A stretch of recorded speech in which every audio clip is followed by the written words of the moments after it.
This is a 2019 Lincoln Navigator. Hold on. Short wheelbase. That's right, because the long wheelbase version is a foot longer overall, which is kind of nuts. Anyhow, the principal reason why I'm driving a 2019 Navigator is because after speaking with a few colleagues and representatives at Ford about how much I loved the Expedition, they all said the Navigator is even better. So here we are.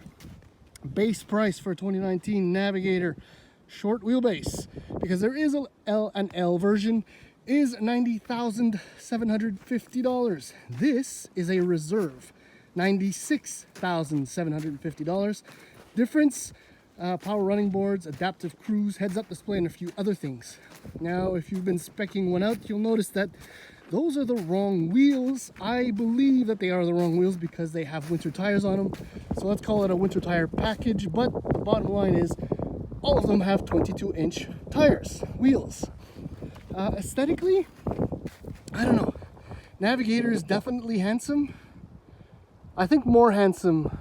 No, I prefer the Expedition. I think the link between the F-Series and the Expedition makes it more truck-like, more macho.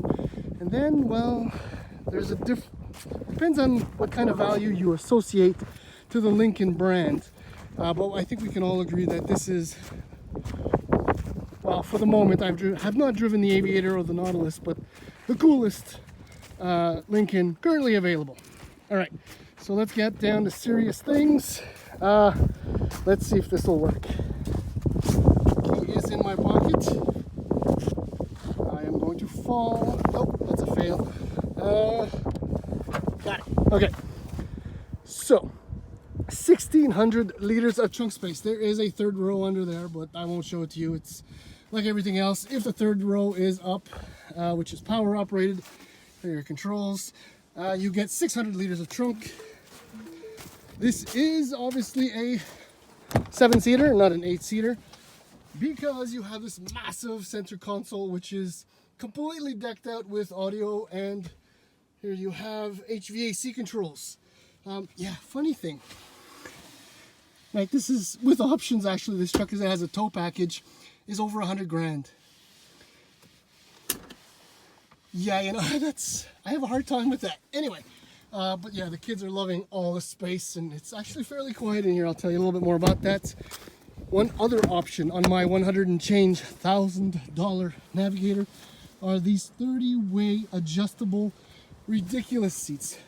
They are, in my opinion, the one reason why you would get a Navigator over an Expedition. With the fit and finish here, your controls, it's actually massaging, which is wonderful, magical.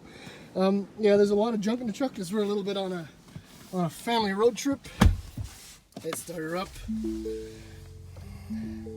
Lovely, huge instrument panel display. I love the Lincoln. It is so nice. It's beautiful. This is fully configurable and everything. This is a lovely 10-inch screen, which is sometimes a little bit slow to respond, but overall it still works really nice. But the other principal difference over the Expedition is the layout of all the controls here. It's kind of nice. I'm almost digging the push-button transmission here. This floating thing actually reveals some storage space down here. There's a weird thing going on here, though. This is for the heat control. You hear that? I just drove a 2019 Mazda 3, and the haptic response, the noise is more refined than in my $100,000 Lincoln. Anyway, storage. Loads and loads of storage. Storage back there, too. It's really beautiful in here. Oh, also part of the package is the 14-speaker Revel Ultima audio system, which is mind-blowing. Yeah, this display is gorgeous. Everything is really, really nice in here. The fit and finish, completely top-notch and deserving of the asking price.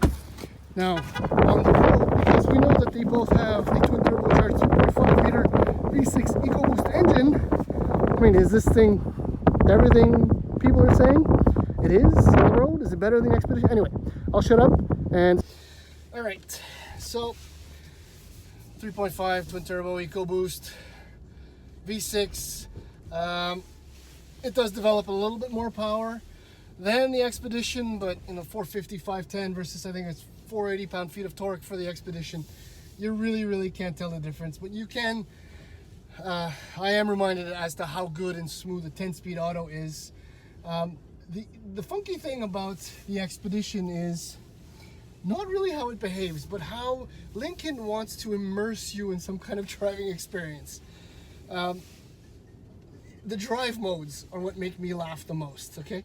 So right now I'm in normal 4x4 auto, and then you have like a little statement that says confident and secure.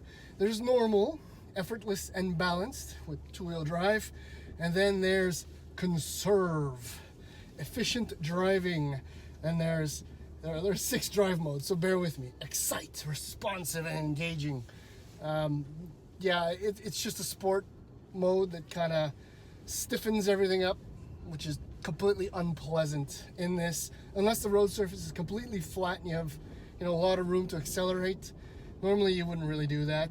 Not in this thing anyway, because no matter what I do, I am hovering just below 16 liters per 100 kilometers, and I just did about 300 kilometers of highway driving.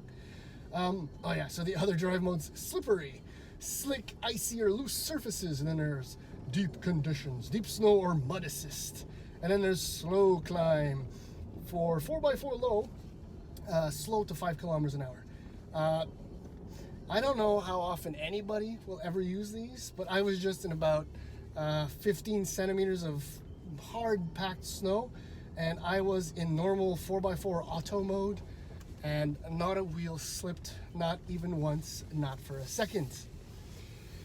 What I expected, other than, oh yes, massage. Yeah. What I expected the most from the Navigator over the Expedition, I did not expect it to be quicker or to be quieter. In fact, it's not that much quieter. In fact, I just drove a 2019 Mazda 3 and it's as quiet as this, which is mental.